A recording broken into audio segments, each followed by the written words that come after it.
అలసిన వానికి ఊరడించు మాటలు. సహోదరుడు భక్తి సింగ్ గారి పరిచర్య నుండి సేకరించిన అనుదిన ధ్యానములు.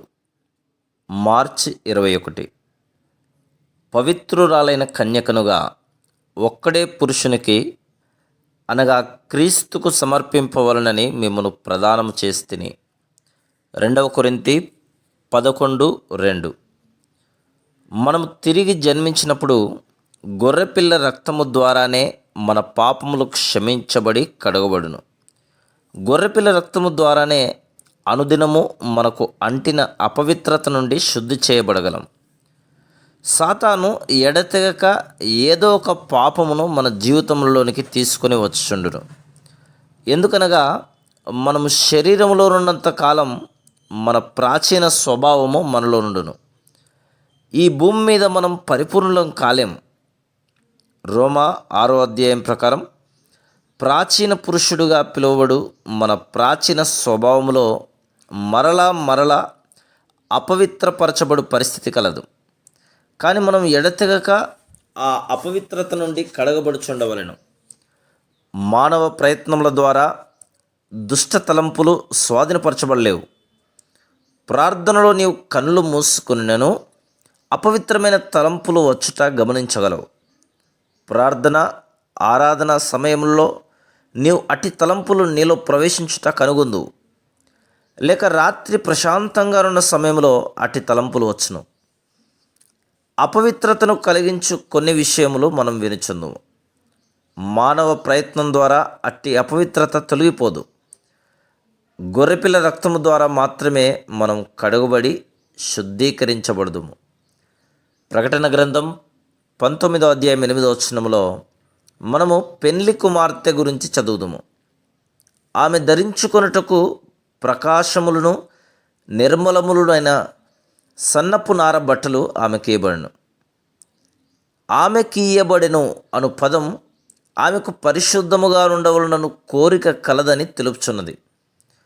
ఆమె విశ్వాసమును బట్టి ఆమెకు ప్రకాశములను నిర్మలములనైన సన్నపు నార బట్టలు ఇవ్వబడెను. మనము కూడా అనుదినము కడుగుబడుచుండవలెను. ఒక వ్యక్తి అపవిత్రతను గురించిన గ్రాహ్యము కలిగి ఉన్న ప్రతిదినము సమస్తమును పరిశుద్ధముగా ఉండవలనని కోరును. అదేవిధంగా ఆత్మీయంగా మనం పరిశుద్ధముగా ఉండవలనను కోరుకొనవలను. మనకు అపవిత్రత కలిగినదని గ్రహించగానే విశ్వాసముతో గొర్రెపిల్ల రక్తము ద్వారా శుద్ధీకరణను కోరుకొనవలను. మనము ఆ రక్తమును దినదినమునకు 1000 సార్లు ఆయనను కోరుకొనవచ్చు. ఆ గొర్రెపిల్ల మనల్ని నిరాకరించదు. మనం ఎన్నిసార్లు ఆయన ఎదుకు వెళ్ళను ఆయన మనల్ని కడుగుటకు ఇష్టపూర్వకంగా సిద్ధంగా ఉన్నాడు. ఆయన రక్తము చేత శుద్ధి చేయబడి ఎడతెగక ఆయన వాక్యం ద్వారా కడగబడుట అనునవి గొర్రెపిల్ల వధువుగా సంఘము సిద్ధపడుటకు తోడ్పడును.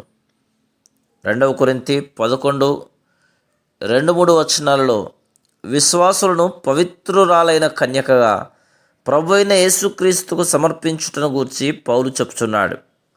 భార్య యొక్క అపనమ్మకత్వపు ఒక్క తలంపు భర్తకు ఎంత బాధ కలిగించునో ఆ విధంగా మనం ఏ మచ్చ లేకుండా ప్రభుకు సమర్పించబడినట్లు సిద్ధపరచబడవలెను.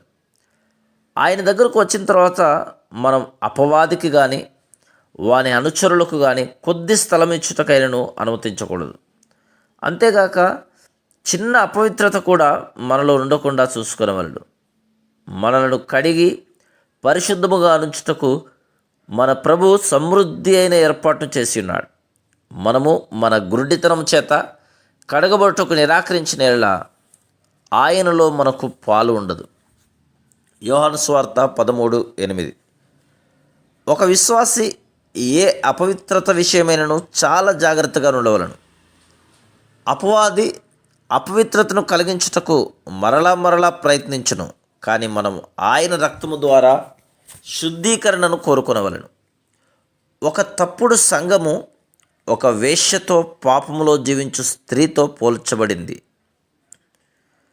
తప్పుడు సంఘములోని ఆచారములు ధూపం వేయుట, విగ్రహారాధన చేయుట, ఆత్మీయ వ్యభిచారము అనుట సరికాదా? వారి భవనములన్నీ వీటితో నిండి ఉండును. వీటి ద్వారా ఇంకనూ వివిధములైన ఆచారములు, కట్టడలు, అలవాట్ల ద్వారా ఆత్మీయ వ్యభిచారము అనుదినము జరుగుతూనే ఉన్నది. అటువంటి వారు యేసుక్రీస్తు ప్రభు యొక్క పవిత్రురాలైన కన్యకగా పిలువబడరు. Praise the lord.